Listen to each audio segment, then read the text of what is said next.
Start with old Lionel. This is my first good electric guitar. American Strat. Obviously maple neck, sienna sunburst finish. Beautiful guitar. This is one of my favorites. It's modified with custom electronics and pickups. It's got a brass block in the back, 5 springs, got the bridge deck down all the way. That's how I like to set them up. But it's got Lindy Fralin PAF humbucker, and then 2 of their vintage 50s or hot 50s. I don't remember exactly what they're called, but master volume, and you can roll in your neck pickup with your tone control, and I don't remember the rest, but sounds damn good.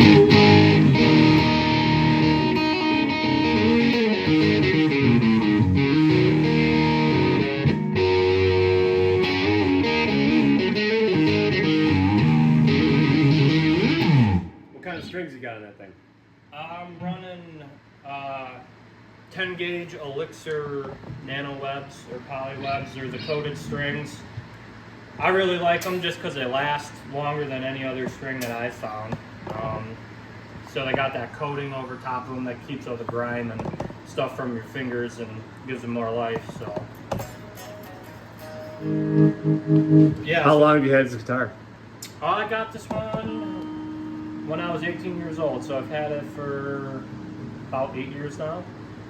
It was my first real electric guitar. You know, I had cheaper ones, but it was, at that time, it was time to upgrade and get serious. So yeah, I love this one. I'll never get rid of it. And all right, on to guitar number 2, which is pretty much my number 1.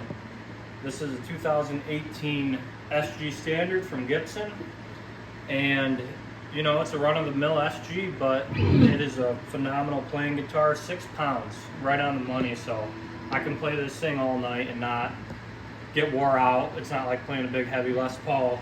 But I got this guitar at a pretty sweet deal. I traded a guy actually down in Jamestown for a different Strat that I had that was totally mint condition.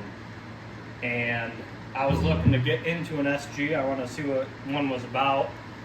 So I put the Strat up on Marketplace and said, hey, I want to trade this for a Gibson SG. And not a few days later, I had a guy contact me, and he had this guitar, and he was a big SG guy. So we went down there. It was during COVID, so I was all masked up, and he was wearing a mask. It was kind of a weird one, but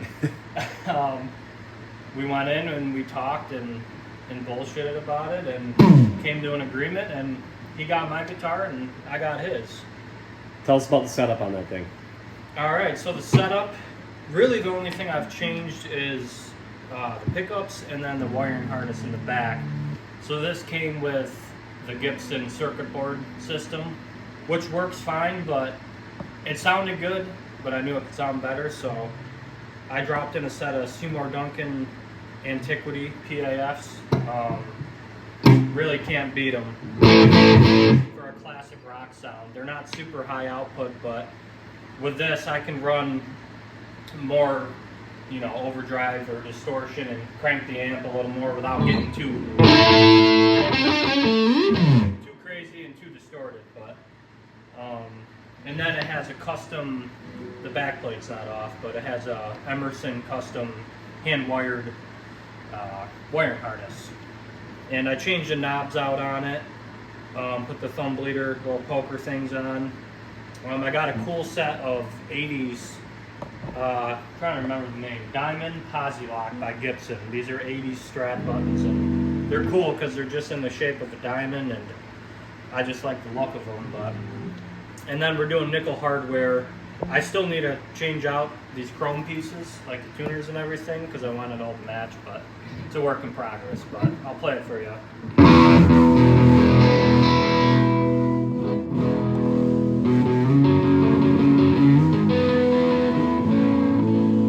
Cleans up really well when you roll the volume back.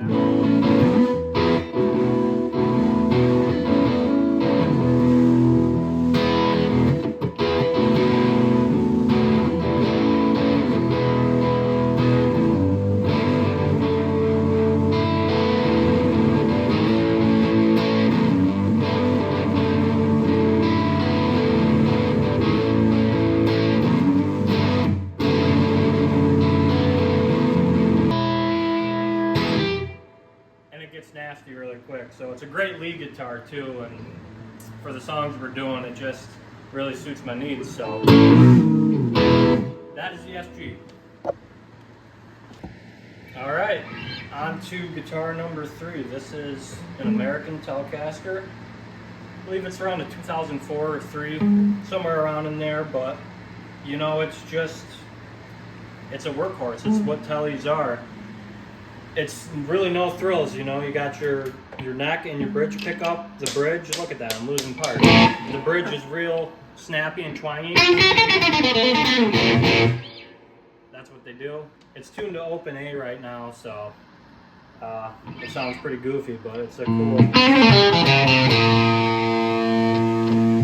guitar. I got it up at Springfield Music Center probably 4 years ago now, but it's got the real thin painting on it, or lacquer, so you can see where she's been abused a little bit. Got some dings out of her, some scratches, but that don't scare me any. So it's an ash body.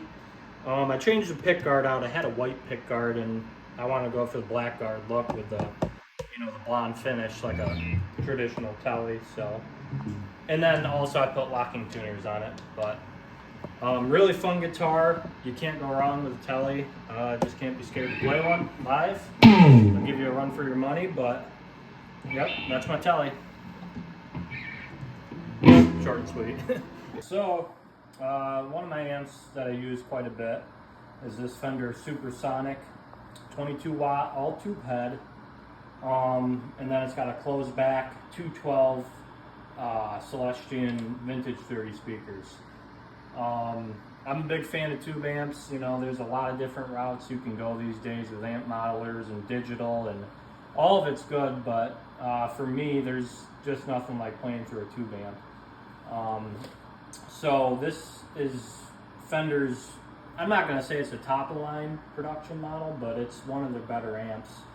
And so it's 2 channels. You got your vintage, which is your clean channel, and then the burn, which has its own gain stages. I used to run it a lot on the burn channel, but then I kind of found that running it with a clean channel and then an overdrive or a distortion pedal of my choice kind of gives me a better sound, and it gets a little less muddy. So yeah, it's pretty much, I've never had an issue with it. You know, built-in Fender reverb, you really can't beat it when they invented reverb.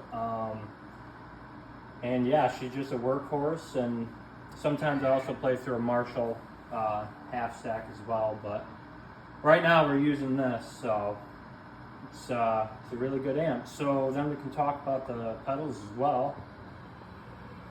Tell us about the pedals, Steve. Well, classic chromatic tuner from Boss, gotta have it. First thing, gotta stay in tune. We tune because we care. Then we got this cool little pedal called the Rubber Chicken, which is a wah pedal, but you're not fluctuating it with your foot up and down. You can just set it to how you want it, and it does that sort of thing. Fun. I don't use it a ton, but it has its times. Next, we're moving on. This one's a real, I shouldn't be telling anyone this one, but the Love Pedal Jubilee. So essentially, it's kind of like a Marshall amp in a pedal, if you want to call it that. But it's just one of the nastiest overdrives I've found. Sounds like a cranked Marshall, right? You can't go wrong there. From there, we'll move on to Blues Driver, Boss Blues Driver, which I'll use over top of the Jubilee for leads and stuff like that. I don't use it all the time, just because once I kick on both those, it can get pretty insane pretty quickly. So, but that's a great drive pedal if you're looking for one of those. Next, we move on. We got the Carbon Copy analog delay from MXR. If you know anything about MXR pedals, you're not wasting your money. I mean, they're just tried and true. They've been around for a long time. Really nice delay. And you can change all sorts of settings on it. I'm losing track here.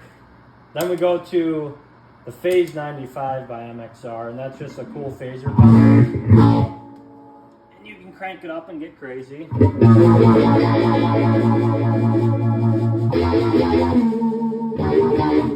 So that's another sound you hear during our shows, is that phaser kicked in. I use a lot of delay, especially on leads. I like to call it the cheater pedal because when you put it on, everything sounds awesome. So yeah, that's what we're running, and I change out stuff on here pretty frequently, different distortions and drives, but that's my setup. What's your favorite pedal? Favorite pedal? I gotta say the best one I ever bought is this Jubilee Overdrive because it's just killer. I mean, we'll put the slide on and do a little Zeppelin.